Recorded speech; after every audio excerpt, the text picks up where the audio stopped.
everybody. Welcome back to Geeky Clinicians Podcast. And we are so excited today to have with us and learn more about one of our own, our newest postmaster's resident, Unique McCalpin Carter.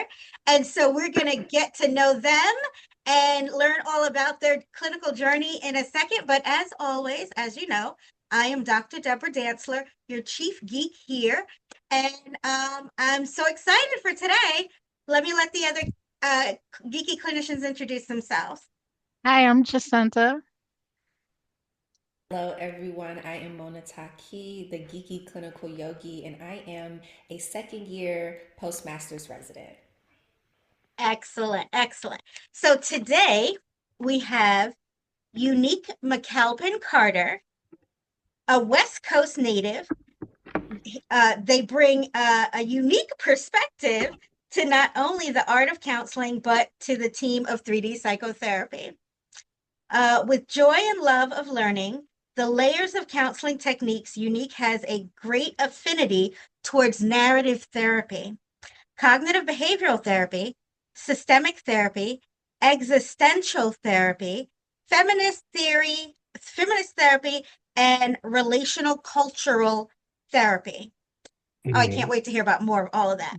As an overachiever, Unique not only has an associate's degree in ethics studies and social sciences from College of San Mateo, but Unique has also tackled the world of intersectionality with a BA in critical race and gender studies from Cal Poly Humboldt, continuing to build their education and psyche of not only Metro Atlanta, but the Bay Area as well. Unique has pursued and achieved their Masters of Arts in Clinical Mental Health Counseling from the illustrious, and you're wearing the shirt, illustrious Clark Atlanta University School of Counseling Education, solidifying their place at 3D psychotherapy, adding the world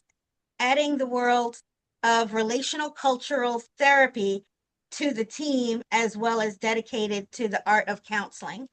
In their journey prior to coming to 3D psychotherapy, Unique has served in many student support programs, including being a student support coordinator at College of San Mateo, also a student support coordinator at Cal Poly Humboldt, working at Clark Atlanta University as a graduate assistant of graduate education, has provided a way for Unique to support students from all higher education environments.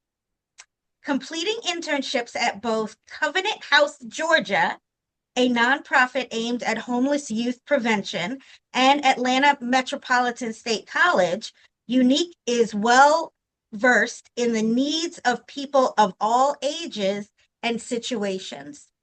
When not dedicated to the art of counseling, Unique has a love and longing to be swimming on the warm, sandy beaches and exploring the possibilities of the culinary world. Okay. Unique also loves exploring the sweet spots of Atlanta, from new eateries to events happening all across the Metro Atlanta area. Unique is a 90s baby at heart, with a love of 90s R&B music and classical movies such as Love Jones and Cinderella with Brandy Norwood and the late Whitney Houston. Welcome, welcome, welcome, Unique. We are so excited to have you here on the podcast today and as part of our 3D psychotherapy team-a-lee and as one of our key geeky clinicians. So welcome, welcome, welcome. So, Unique, you know that one of our first questions here that we always ask all of our guests are, because we psychodynamic and base, right? So we go all the way back, all the way back, all the way back, right? What is your clinical origin story? What was your first interest and awareness that has led you on this journey to being here with us today as a clinician? So I feel like I know it. I just tell it differently every single time. But if I really want to start, like when I learned even what counseling was as a whole, was seeing, the school therapist, at lunch, just testing like, oh, what do you do? Like I just didn't know because everybody always talked about, oh, an astronaut. They always talked about all these like jobs that you've seen on TV. And it's like, okay, but I'm seeing some like a counselor's office. I'm like, okay, so like what is this? Now, mind you, I come from a family, nobody went to college. Everybody maybe worked retail, maybe some kind of like cashiering job. I think my mom's one of the few people who've gotten anything close to a counseling field, but she's like a case manager. She's done case management all her life, but that wasn't therapy. Um, and I don't know, I slowly just started asking the right questions on the right day. But then, and it's funny because you get to high school, you're supposed to apply to colleges and whatnot. I thought colleges just send you a welcome packet. I thought I thought colleges just tell you they want you and you just choose who you want to pay essentially. So I'm seeing everybody get, oh, they're welcoming to colleges. And I'm like, well, baby, where's mine? Because the address is on here. That same counselor had to pull me in and was like, hey, we see that you have no colleges listed on your profile. Why is that? And I'm like, well, I'm waiting for them to accept me. No. No. So it's literally while I was with the counselor, we talked about, what majors I could have at College of San Mateo, because that was a local community college. I said, well, the job you do sounds like I can do it. I've always been told I'm a good listener. I've always been told I can talk to people. And frankly, she gave me just like the baseline of what I would need. She said, you need to get a master's, you need to get an associate's. She said psychology. I found out I can do anything. So that's why I got ethnic studies, as you heard. Um, but essentially, I want to say that's really the origin story of like how I got into counseling. I just happened to ask the right questions on the right day, and someone helped me find a footing into the world. Okay. So being in the right place at the right time and the universe just lining up that says, hey, this is your destiny. This is your calling. That's Mhm. awesome. And and then when did you know, like kind of going on this journey, right? So it went from interest with the school counselor and checking out what they did, but when on your journey did it click for you like, ah, yeah, this fills my soul? Mm. So it wasn't until I got to community college. Let's start there. My first psychology class, the professor was like, "Oh, I don't talk about the emotional side of psychology." So he full blown just made us never talk about emotional, never talk about counseling. He went into like psychology sciences mostly, brain, human behavior. And I was like, I don't like that. So then I went to ethnic studies as a major. But then the more I kind of learned about the history of human beings, I kept learning about like trauma and the struggle of what human beings have to gone through from not only African Americans, LGBTQ plus individuals, Jewish individuals, learning even deeper about the Holocaust. I was like, there's a lot of trauma just within human history to begin with. There's a lot of trauma that it took for people to even get to where they are culturally wise. Like, we always have these celebrations and everything, but it took a lot for people to even start celebrating their own culture.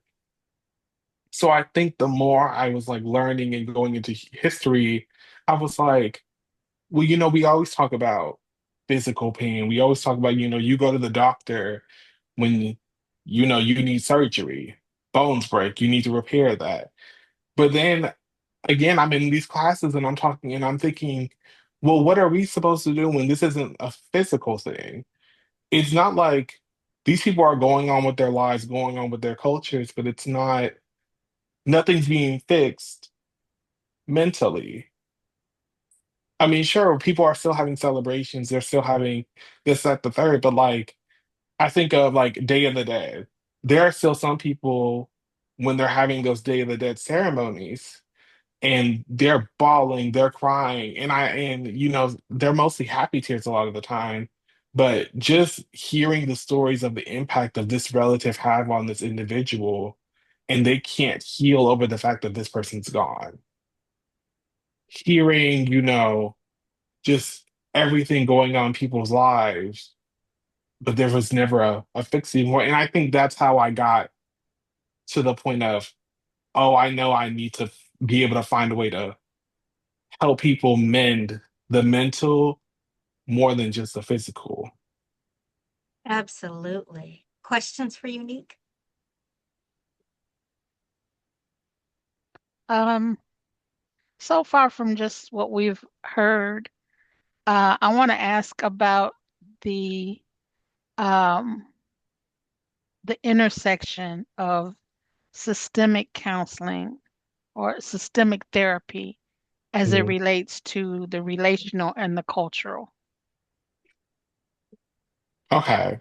So, relational cultural therapy as a whole falls under feminist theory. And the basics of it is because of how you see yourself in the world and how the world sees you, that has an effect on your mental health. The greatest example is someone being a Black woman. The world is already seeing you as a woman to begin with. So there's already that struggle of being a woman to begin with. Then coming and learning about your Blackness, and then there's again already the struggle of being a woman.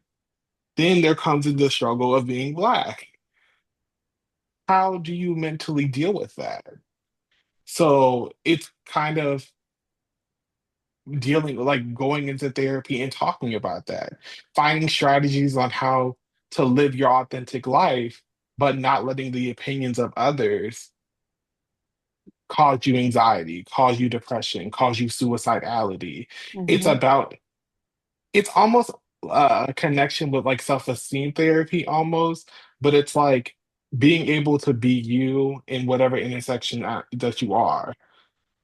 Right. So it kind of requires a lot of studying another person's culture a lot of the time. Mhm. It requires you to have a lot of empathy. It requires you to um, just listen a lot of times to people's stories and their struggles more than providing automatic solution focused techniques. Right. But how does that intersect with the systemic theory? The systemic theory, Yeah, didn't it's wasn't that part of your bio, the systemic therapy? no, I don't think it was Did I systemic. misunderstand that? So, in terms of like the idea of the relational cultural therapy that Unique was talking about, this idea of the intersectionality, it's Mhm, everything is awareness, right? What is our foundation? What is our pathway to healing and our framework mhm. here at 3D psychotherapy? Awareness, When acceptance, and action. Exactly. yes, Awareness, acceptance, and action. And that's our framework. And so these theories and these therapies really kind of fit really well in that, in terms of like when you're talking about like intersectionality, because mhm, at the foundation, you're going to have, because we're not monoliths and we have multiple identities, right? And right, so when culturally, if there are these possibilities and aspects for discrimination, right? So there's a theory around that's misogynoir, right? right, Which is misogyny against Black women, which if you have more than that as intersection, another intersection as a Black queer woman, then I call that misogynoir phobia, right? So now you got three sections that intersect to address, that are being like, so you have these three things that are impacting together, right, and the way we show up in the larger system of whatever that culture is, whatever that space is. It could be in academia, it could be in the church, it could be in whatever, it could be in a wellness community even, right? Like even right, people thinking like, oh, these are loving, kind, generous, uh, aware people. But we still show up with our whole self, and people show up with their whole self, and where do those conflicts arise, right? Right, When right, you're experiencing some discrimination from being queer, even though they're accepting you as a Black person, or they're accepting you as a woman, but they're not, they're accepting your womanness, but you're not accepting your Blackness or your queerness. And so within the system, how is that all intertwined under our first umbrella of awareness? And then the hard work gets to that the acceptance, and then the action. That's where we come in to help them with the heavy right, lifting. Yeah. right. Yeah. I guess the positive psychologist in me is very curious about, because we know the disadvantages, right, of Hmm. these different dynamics, such as being, I'm just going to take you all's example of, being a Black woman, being queer, there, how people perceive you or whatever ideas they may have about an individual in that realm of things. But I guess I'm curious to know, with you, Unique, like with your experience so far, um, how is it to help a client focus on the privilege or advantages that they do have based on how they show up in the world? So, and I say it a lot of times, especially in our meetings, our clinical team. What media is the client consuming? Who is the client around? So, prime example being, if you're around someone who says, I don't see color, okay, and that's fine that you don't see color, but how do you then have a conversation with that person if I can't tell you that I'm experiencing racism or colorism because of my skin tone? And the first step is finding out who or what can I give you to let you know that you're not in the wrong body, to let you know that you're not in the wrong culture, or like there is positivities in this human experience one way or another.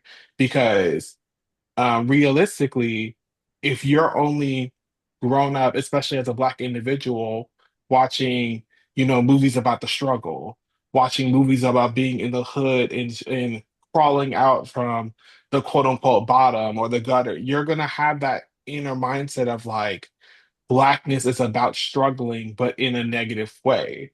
But then if I start showing you, or you start consuming more media that talks about beyond the struggle, or like healing beyond the struggle, then you might end up, it might start subconsciously, but over time you start to build this almost newfound love and respect for your own culture, because now you're aware of, like you're saying, the more positive viewpoint of that culture, or of your sexuality, of, or just loving your Blackness, or loving your skin tone, or just it's about realistically a new way to love yourself, just beyond loving being skinny, or loving that you are just who you are regardless.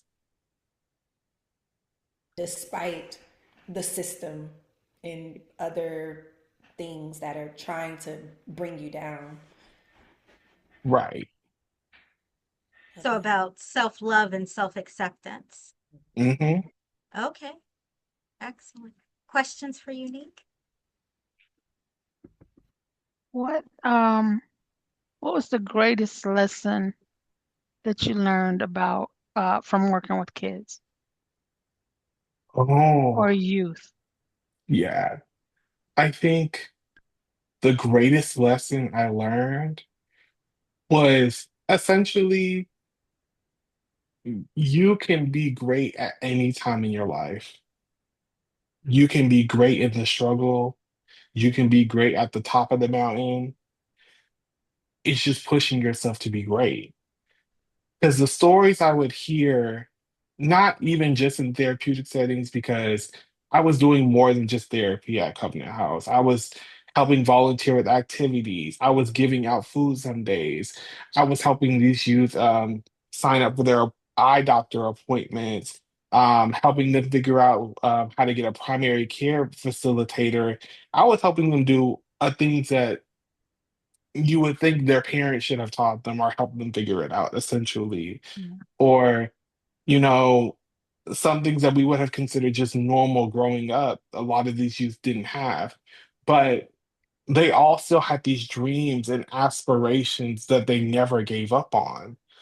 Like, and it would just be amaze me how some of these youth would go one day, like they're getting into the shelter and they're crying because they don't know what to do. They don't know what the next step is.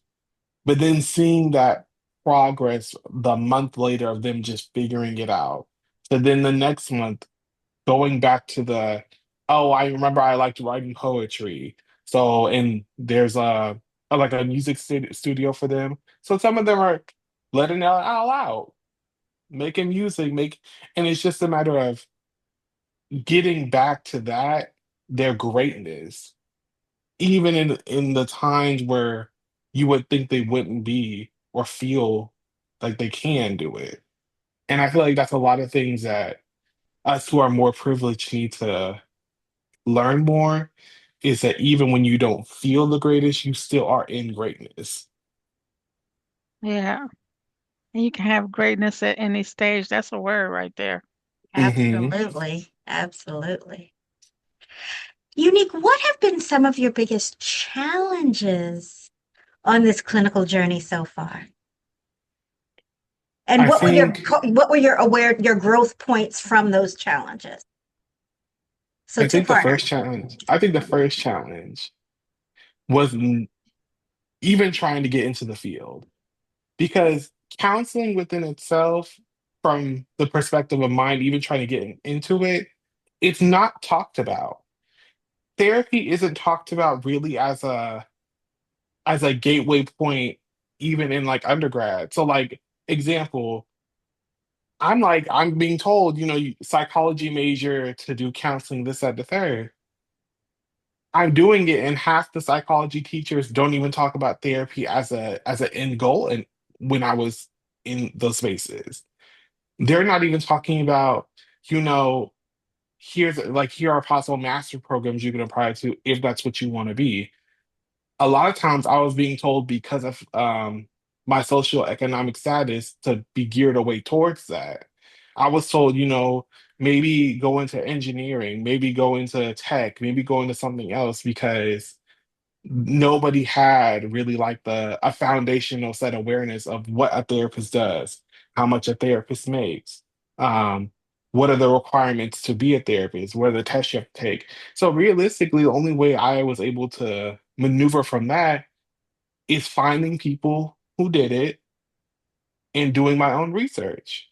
Because if I have to go into the school and realize, hey, in order to get this bachelor's and to do this master program, I don't need to do psychology. Then if that's how it's going to maneuver me to the master's program, so I can do the therapy, I'm going to do that. If I need someone to tell me, hey, what are the steps you took to become a therapist? Oh, I was in people's emails. I was calling people. I was like, hey, what did you do? If there was anything with like schools coming up, especially, I was like, hey, do you have a master program in counseling? What does that look like? What is a requirement? I just essentially was trying my best to get my foot even more into the door. That sounds great. It sounds like you kind of had an idea, like this is where my end goal is, this is where I want to go. And you had to kind of fight to maneuver and to make sure you were put yourself in position to get to where you wanted to be. Yeah. And that was one of the challenges. So it makes me think, like, wonder, how did you get from is it Cal Poly Humboldt to Hmm. Clark Atlanta? I want to hear that journey. So I I did my whole bachelor's program during COVID. I did Oh, all of wow. it during COVID. So, most people were like, oh, I'm taking a break. Most people were like, school's hard. I'm worried about life. And I was like, listen, because again, we all thought it was going to be like a year at that time. So I'm like, listen, the year gonna go by regardless. Let me just transfer my community college to Cal Poly Humboldt. Did that pandemic was still going, but I was like, hey, you know what? I'm already in the program. Let me just keep going. It's only 2 years. Let me keep going. And then I was like, as they started to like lift up on regulations, I was like, what's the one thing that I can really do different than what a lot of people are doing right now? Because a lot of people were getting out and they were trying to continue doing online, or they got out and they were like, okay, I'm done with school and I just want to stay in California and keep living the life I'm living. And I was like, well, nobody in my family ever left California. I see there's a master's program at a HBCU, and there's no HBCUs on the West Coast. So at a certain point, I was just like, I applied to what, five different master programs, and I was like, I might as well just do it, like, because who's gonna tell me no? I That's paid a right. little fee.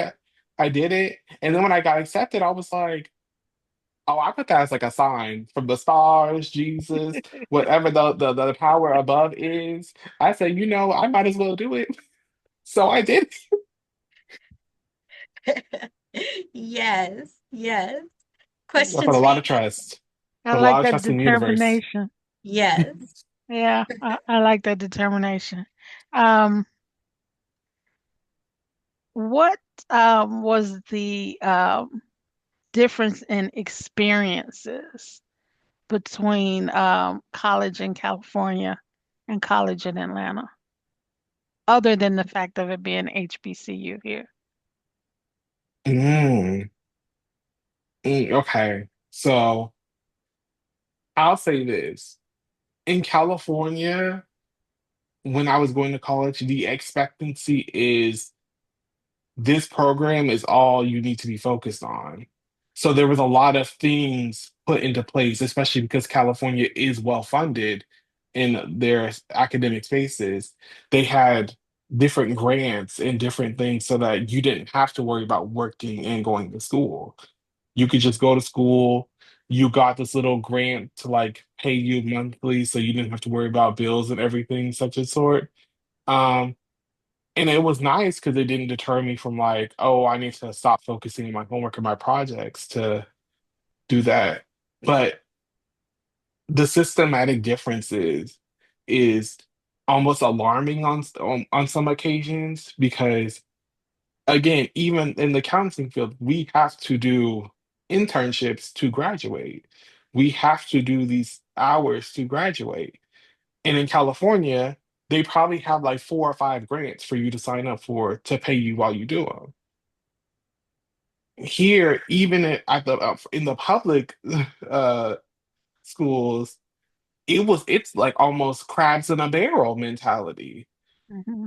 It's almost like, and it's probably because there is a lower amount of funding. There's a lower amount of money to be put into the system here, and I think that's also why we don't see a lot of people of color in the counseling related field because majority of people of color live in southern regions, or at least for Black people. They live in these southern regions where they don't get a lot of funding. So, and I know a lot of people in my program who dropped out because they couldn't work and go to school. They couldn't do both. Yeah. It was impossible. Yeah. It's hard. Unique, I want to pivot a little bit to uh the person served, right? So let me ask the other geeky clinicians this. Why are we called geeky clinicians? I've been excited about this work. Yes. Jacinta, you want to add anything there? I just get geeked out over anything clinical. I think I enjoy talking about it. Uh, and it doesn't matter who the group is. I think I found my squad. Yes, right. So the idea, this concept of geeky clinicians, when we came upon that name, was because we would always find ourselves getting so excited and passionate about the purpose of the work, right? Like, oh my God, this theory, or oh my God, this class. Oh, and so we get so um, excited and passionate about the purpose of working with humans and having them reach their optimal potential and have their optimal quality of life. And just it's a privilege to do the work that we do. And so that's how we became geeky clinicians. And you are one of us, you are one of our geeky clinicians. So I want to kind of go back and touch on your relationship with the person served, with the client. What are the things, the theories? What are you reading right now? Like, what is the thing that's got you hyped up clinically at the moment? Ooh, so at the moment, I'm I'm actually looking for more books on couples counseling. Realistically, because that's one of the things even in my internships I didn't get to experience a lot of. A lot of everything on counseling I've done it was been myself. It's not been someone encouraging me. It's been like, oh, I know I want to try couples. So here's what I read about on couples. Here's what I so right now I'm actually really open to book and stuff about couples counseling because it's way different. It's way different than individual. It's a way different process. And sometimes it's like it's overwhelming, but in the sense of like it makes me want to go home and do more research and do more readings and do more to prepare myself more for it. Absolutely. Okay. So, um, what what are your ideal client? What's your ideal client avatar? Right. And obviously, we serve a variety of people, a variety of ages. We know our overarching is insecure overachiever, but if you like could create an idea of a client that you just would be like, if you looked at your schedule the night before, you're like, oh, I'm so excited they're coming in tomorrow. Who's that? And not obviously not names, but describe your avatar, please. I think my avatar of a client is someone who's in the age range of either graduating from college or in that college, that deep academic like years, and they're struggling to find who they are while trying to find themselves in the career. It's because again, college is for all ages, but being in college, that changes you. And that changes you in a way that people don't talk about enough. And I feel like you define a new version of yourself while you're in college. But I think a lot of people struggle with who am I outside of this work? Who am I outside of going to these classes and then getting off, or going to work, getting off, then going to class? Like, what do I do when I finally reach my quote unquote final year and I don't know who I am? Yeah. I want a client who, again, is hiding behind a mask of perfection. They're hiding behind a mask of, oh, I look like I'm fine because I'm getting the A's. I look like I'm fine because I'm doing this internship and I am getting these scholarships. But on the inside, I don't know who I am. On the inside, I don't know how to function. I don't know, um, well, not know how to function. I don't know what functioning is like without all these stressors anymore. Because the stress would leave, but it's not how do you function as a human being without these stressors, and how do you now navigate your life in a new direction? Mm-hmm. So identity formation amongst uh, uh, life transition, Hmm. adjustments, issues. That's is that what I'm hearing? Yeah, you're hearing a lot more of like adjustment side, but then I have also a deep like my geekiness is really in suicidality and depression. That's like Mm, my coup de grace. That's my creme de la creme. That's my like, oh, not to say that I like that client comes and I'm excited and ready, but that client comes and I know that this is that first step that they need. This mhm. is that first step to the healing. This is because once they get to here, that's already so much that they've like navigated to then get here.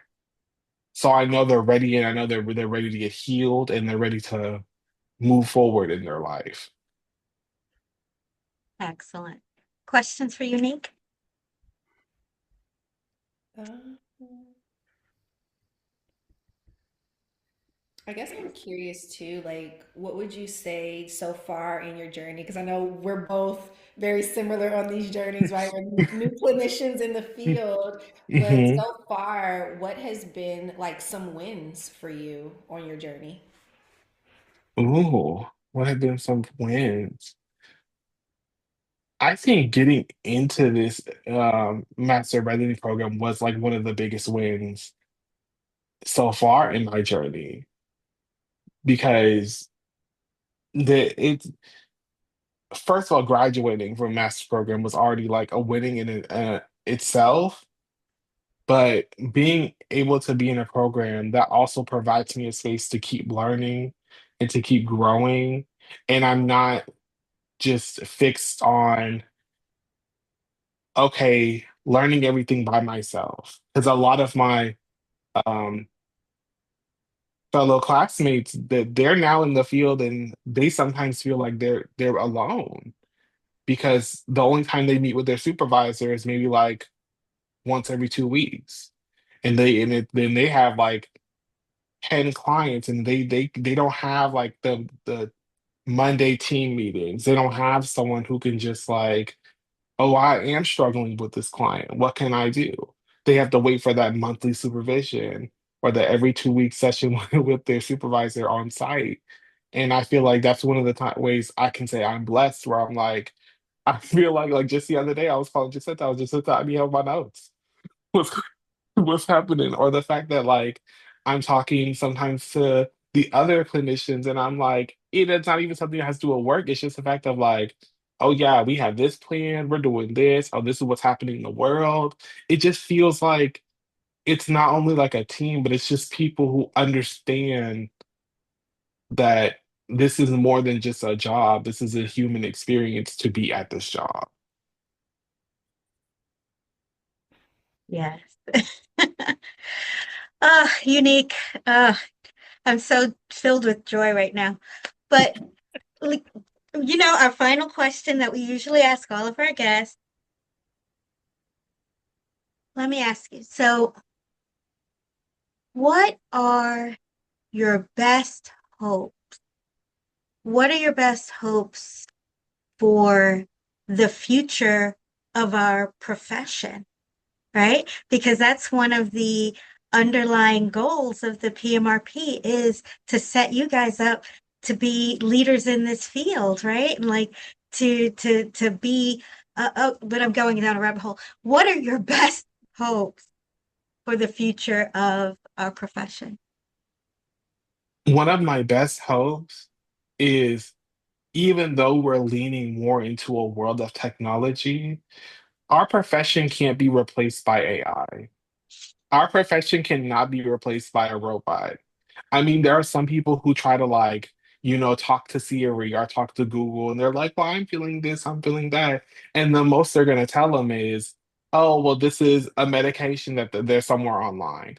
But they can't have that therapeutic conversation. They can't have the empathy that we can have. So when I think of, especially the state of the world, people are always worried about, well, AI is going to take my job. AI is taking over. And I'm like, well, y'all, and I maybe this because it's a petty part of me, because I was told, oh, be technology, be in STEM, be engineer. And those people are all afraid that AI is going to take their jobs. And I'm like, well, baby, I don't have to worry about that. I'm like, Right. because they can't do what we AI do. can't do what I do. AI can't run me personally. So I think my biggest hope is that we continue as not only therapists as a whole, but even as the organizations, keep maneuvering in a way to where AI can't replace us because they already can't right now. So I just hope we keep moving forward in that um, direction because it makes me hopeful that we are sticking together at least for this. This is the one thing that's like all the therapists as a whole are like, yeah, no, AI can't get rid of us. That's right. That's right. That's a word. Thank I you, thank you, agree. thank you. Yes. So for our viewers, anybody looking to schedule with Unique, their link will be in the show notes. And you can always go to the website, the number 3 letter D, psychotherapy.com, and schedule there as well. Their calendar is, you just click on their photo and their calendar will open. And so that's how you can meet Unique IRL and schedule with them and do this good work that we get so passionate about. All right. All right. And so again, it'll be in the show notes. If you have not already, subscribe to this channel, share this information, and we will see you guys next time. Bye.